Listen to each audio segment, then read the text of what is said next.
जब आप अपनी बीवी की इतनी सी बेगैरती बर्दाश्त नहीं कर सकते हो तो अल्लाह तबारक व तआला अपने बंदे की इस बेगैरती को कैसे बर्दाश्त कर ले कि रहमे मादर में पानी के एक कतरे की बूंद से उंगलियां मैंने बनाई, पोर मैंने बनाए, अंगूठा मैंने बनाया, उंगलियां मैंने बनाई, पैर मैंने बनाया, टखना मैंने बनाया, पिंडली मैंने बनाई, घुटना मैंने बनाया, रान मैंने बनाई, शर्मगाह मैंने बनाई, पेशाब व पायखाने का रास्ता मैंने बनाया, लीवर मैंने बनाया, पेट मैंने बनाई, आंतें मैंने बनाई, धड़कने वाला दिल मैंने दिया है, दिमाग में हजारों तारों का कनेक्शन डालकर चमकते हुए 2 ट्यूबलाइट आंखों की शक्ल में मैंने दिए हैं। तेरी माँ तो खाना खा रही थी और अल्लाह तेरी माँ के पेट के अंदर तेरा पैर बना रहा था। तेरी माँ पानी पी रही थी और अल्लाह तेरी माँ के पेट के अंदर तेरी आंख बना रहा था, तेरा कान बना रहा था। तेरी माँ अपने माँ के घर मायके गई हुई थी, लेकिन अल्लाह ताला तेरी माँ के पेट के अंदर तेरे कान बना रहा था, तेरा दिमाग बना रहा था। सारी कारीगरी पेट के अंदर मैंने की, लड़का लड़की मैंने बनाया।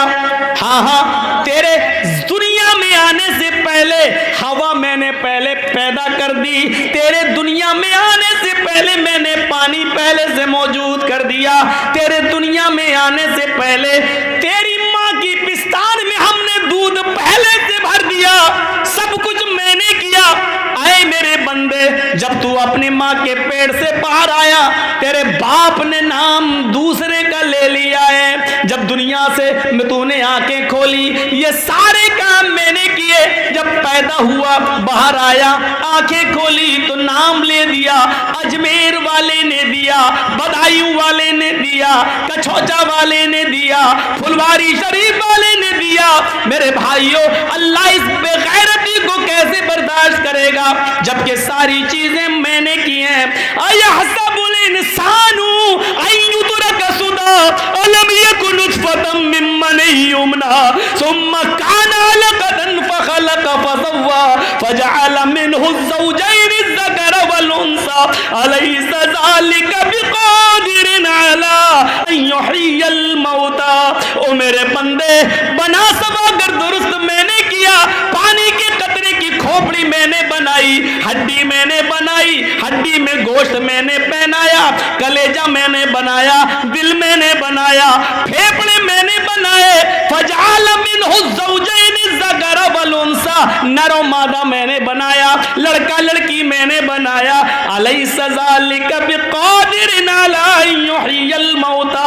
जब मैं पहली बार बना सकता हूं तो तेरे मरने के बाद तुझे दोबारा जिंदा क्यों नहीं कर सकता, दोबारा क्यों नहीं उठा सकता।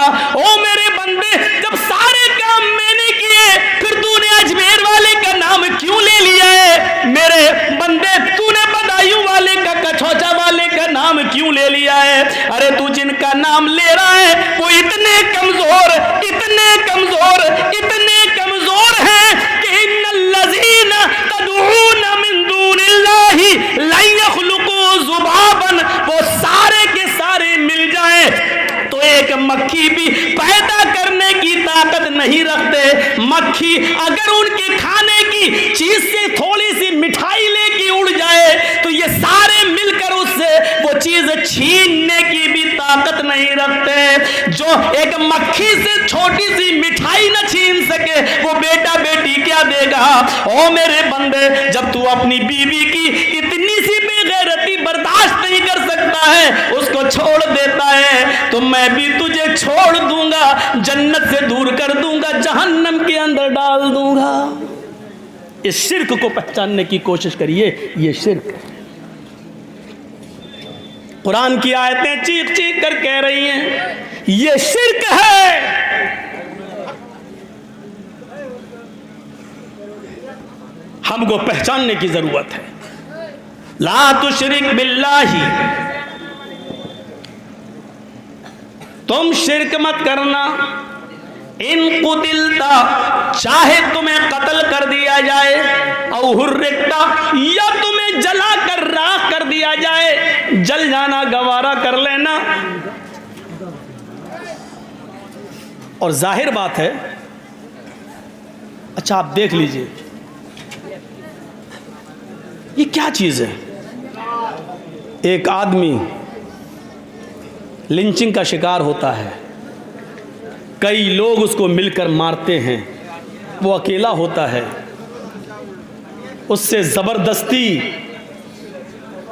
नारे दूसरे लगवाए जाते हैं, वो अपने सामने मौत को देख रहा है, हाथ बंधे हैं, रोता ज़रूर है, लेकिन ऐसे मौके पर भी जितने मुस्लिम लोगों की लिंचिंग हुई है, मारे गए, आपने देखा होगा किसी ने मौत के डर से, आपने ये ज़रूर देखा होगा कि किसी ने शिर्क नहीं किया होगा, यानी अल्लाह का इनकार नहीं किया होगा या नबी को गाली नहीं दी होगी।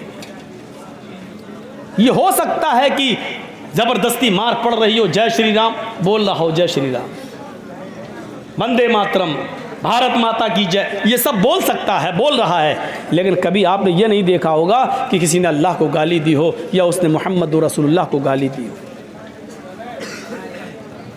कहा इन कुतिल तहुर्रिक्ता, अगर शिर्क कराने पर मजबूर किया जाए तो कत्ल हो जाना, लेकिन शिर्क मत करना। और एक बात बता दूं आपको, इसका ताल्लुक़ ईमान की ताकत से है। आपके गांव में इसी जगह पर अभी एक पुलिस वाला आ जाए, निहत्ता हो, उसके पास कोई न बंदूक हो, न लाठी हो, न डंडा, कुछ ना हो, और अचानक आपके पास आ जाए और आप जानते हैं कि हमारे थाने का चौकीदार है, पुलिस वाला है, और आकर आपको भड़काने लगे, धड़काने लगे, धमकाने लगे कि ऐसा हो रहा है इस गांव में, शराब पिलाई जा रही है, जुआ खेला जा रहा है, अकेला पुलिस वाला पूरे गांव को धमकाता है, डराता है, जबकि उसके पास न पिस्टल है, न बंदूक है, न राइफल है, न डंडा है, और पूरा का पूरा गांव उस एक पुलिस वाले के सामने भीगी बिल्ली बना है। क्यों? उसकी सुन रहा है, क्यों? उसके सामने सब खामोश हैं, वजह क्या है? क्यों? उसकी सिर्फ वजह यह है क्योंकि आप जानते हैं कि पुलिस वाला अकेला नहीं है, तन्हा है ज़रूर, लेकिन वो सरकारी ड्यूटी पर है और गवर्नमेंट उसके साथ है। इस कौन? अंगूरी खातून, बाप का नाम खालिक है, घर फसिया। एक बच्ची है अंगूरी खातून, घर है उसका फसिया, बाप का नाम खालिक, गुम है ना? स्टेज पे है, जिसकी हो वो देख ले जाए, और नहीं तो हम ले जाएंगे। इधर आओ। जब बच्चे खोते हैं तो हमको हंसी भी आती है और दुख भी होता है, दोनों काम होते हैं। किसकी है भाई? तेरी अम्मा आई है?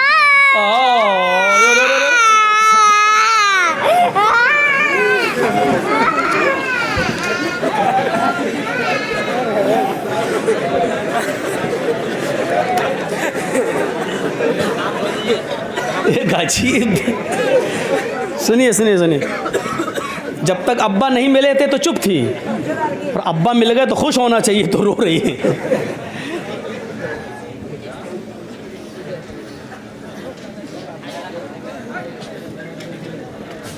वैसे हिम्मत को सलाम देना चाहिए, ना बाप को फिक्र है ना माँ को फिक्र है।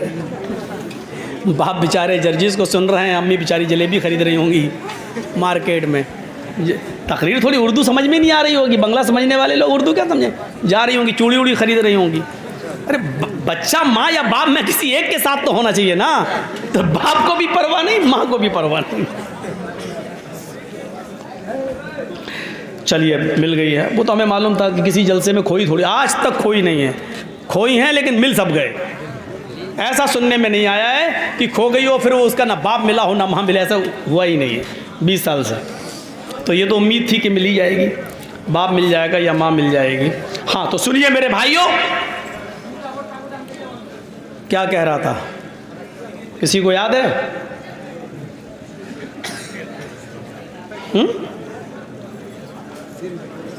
शिरक तो हमें भी मालूम है, बोल क्या रहा था? या अल्लाह, किसी को याद नहीं।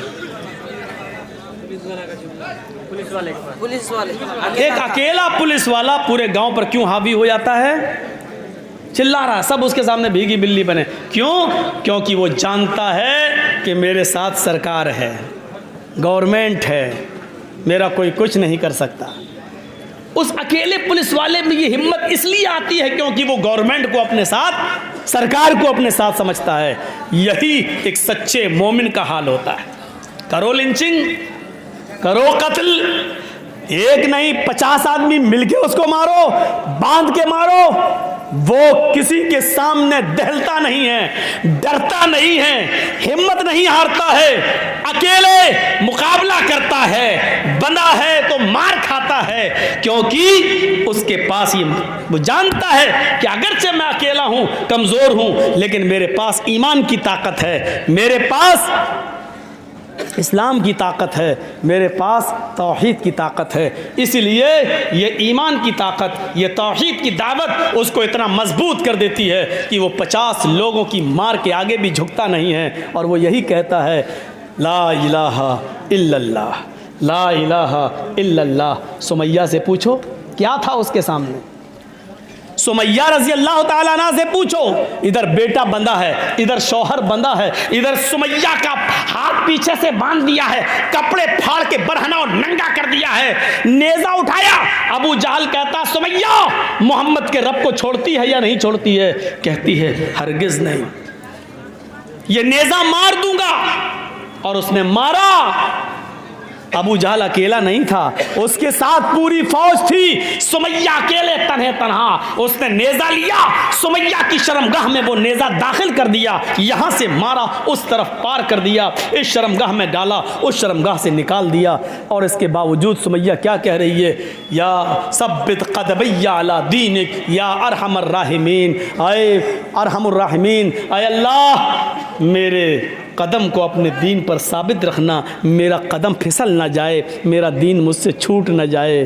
गौर कीजिए, सुमैया, अबू जहल, अबू लहब और उनके सारे दुश्मनों के सामने अकेले हैं, हाथ बंधे हैं, अंदाबे निहानी में नेजा दाखिल कर दिया गया।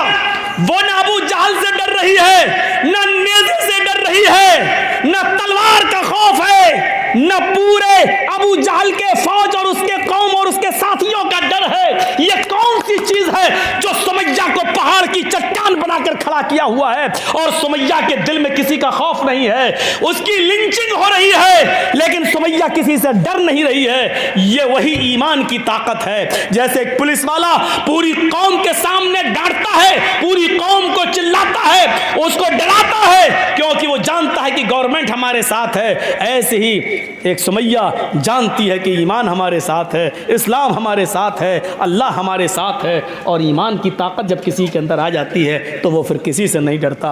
हर मुसलमान जो यहाँ बैठा है वो गौर करे कि उसके अंदर कितना ईमान है।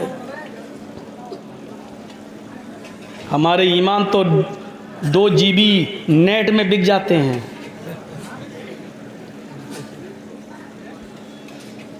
क्यों नहीं सो रहे भाई? रात के 12 बज गए, सो जाओ। अरे मौलाना साहब, ये 600 रुपये का नेट पैक डलवाया है, ये ख़त्म तो कर लूँ, 12 बजे तक चलेगा मेरा। और इस ख़त्म करने के चक्कर में इसमें क्या क्या चीज़ें देखी जाती हैं, अलायास बिल्लाह, अल्लाह की पनाह। हमें सोचना चाहिए, तो ईमान की ताकत हमारे पास रहनी चाहिए। फिर सुमैया के 2 पैर 2 ऊंट से बांध दिए गए। ये पैर इस ऊंट से बांधा गया, दूसरा पैर दूसरे ऊंट से, एक का चेहरा पूरब की तरफ, दूसरे का चेहरा पश्चिम की तरफ। और सुमैया नबुरदास सुमैया के लिए है, तन्हे तन्हा है, और इसके बावजूद मुकाबला कर रही है। जानती है कि ये दोनों ऊंट भागेंगे, मेरे बीच से 2 टुकड़े हो जाएंगे, मैं चीर दी जाऊंगी। अबू जहल ने कोड़ा उठा लिया, क्या कहता है सुमैया, इन ऊँटों को भगाने वाला हूँ, अभी भी समझ ले, अभी भी समझ ले, अभी भी डर जा, अभी भी मोहम्मद के रब पर अपना ईमान छोड़ दे, अभी भी इस्लाम को तर्क कर दे। और सुमैया इस मौके पर अकेली तने तना क्या जवाब देती है, अय अबू जहल, ये तो बोलना छोड़ दे कि मैं इस्लाम छोड़ दूं, मैं इस्लाम नहीं छोड़ सकती, ईमान नहीं छोड़ सकती। अय अबू जहल, इन ऊँटों को भगाने में तू जितनी देर लगा रहा है, अल्लाह की कसम मुझे अल्लाह की जन्नत में जाने में उतनी देर लग रही है।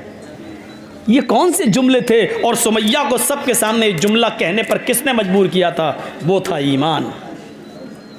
इसलिए हर आदमी अपना ईमान अपने अंदर टटोले कि वो कितने % है।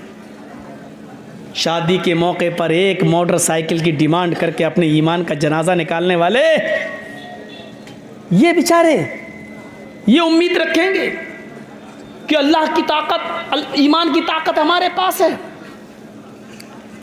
एक मोटरसाइकिल में तुम्हारा गुजारा चल जाता है, लेकिन एक मोटरसाइकिल देने में लड़की का बाप बेचारा कितने का कर्जदार हो जाता है और उसको अपना कर्जा चुकाने में कितना टाइम लगता है।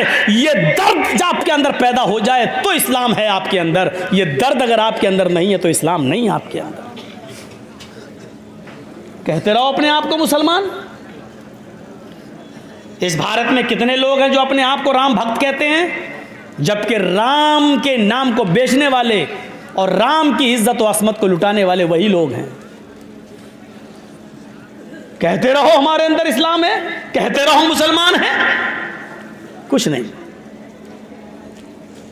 दर्द अपने अंदर किसी का पैदा कर लेना ये इस्लाम है। हजरत उमर फारूक को पता चलता है कि कुछ सिपाही, कुछ फौजी आ रहे हैं, रास्ता खतरनाक है, अपना एक कासिद भेज दिया जंगल में, यहीं आराम कर लो, रास्ता खतरनाक है, खतरनाक जानवर आते जाते रहते हैं, इसलिए तुम्हें रात वहीं गुजारना है और दिन के उजाले में तुम्हें मदीने आना है। उनको रात में उसी जंगल में गुजारना था उन फौजियों को। हजरत उमर अपना घोड़ा उठाते हैं और देखते हैं कि उन फौजियों को कोई तकलीफ तो नहीं है, बिस्तर उनके पास है या नहीं, तकिए उनके पास है या नहीं, लेटने के लिए चादरें बिछाने के लिए उनके पास चटाइयां हैं या नहीं। हजरत उमर ये देखने के लिए रात ही में निकल जाते हैं। क्या देखते हैं कि बीच सड़क पर एक औरत लेटी बैठी हुई है और उसकी गोद में एक बच्चा है जो रो रहा है। हजरत उमर ने घोड़ा रोका और कहा, क्या बात है, ये बच्चा क्यों रो रहा है? उसने कहा भूखा है, चलो इसको दूध पिलाओ, इस बच्चे को दूध पिलाओ, इसको खामोश कराओ और अपने घर जाओ। ये कहकर आगे बढ़ गए। फौज का मुआयना करके और उनका की देखरेख करके जब वापस लौटे, काफी देर के बाद जब वापस लौटे तो क्या देखते हैं, उसी जगह पर वो औरत अभी तक बैठी हुई है और उसका बच्चा रो रहा है। हजरत उमर घोड़े से उतरे, उस औरत के पास गए और कहा, बड़ी निर्दयी माँ हो, बड़ी बेरहम माँ हो, अभी तक बच्चे को रुला रही हो, तुम्हारी पिस्तानों में क्या दूध नहीं है जो इस बच्चे को पिलाकर खामोश कर सको और अपने घर जा सको? उसने कहा, मैं इस बच्चे को दूध पिलाना नहीं चाहती, मेरी पिस्तान में दूध है लेकिन मैं पिलाना नहीं चाहती, मैं इस बच्चे का दूध छुड़ा रही हूं। का क्यों? उस औरत को मालूम नहीं कि ये उमर है। उस औरत ने कहा, इसलिए मैं इसका दूध छुड़ा रही हूं कि उमर ने, अमीरुल मोमिनीन ने यह ऐलान कर दिया है, जब तक बच्चा अपनी माँ का दूध पिएगा उसको बैतुल माल से वजीफा नहीं मिलेगा, फंड नहीं मिलेगा। जब बच्चा अपनी माँ का दूध छोड़ देगा तो उस बच्चे का राशन मिलना शुरू हो जाएगा। मैं इस बच्चे का दूध छुड़ा रही हूँ ताकि इस बच्चे का भी राशन मुझे मिलने लगे। जो राशन मिलता है वो मेरे घर में काफ़ी नहीं होता।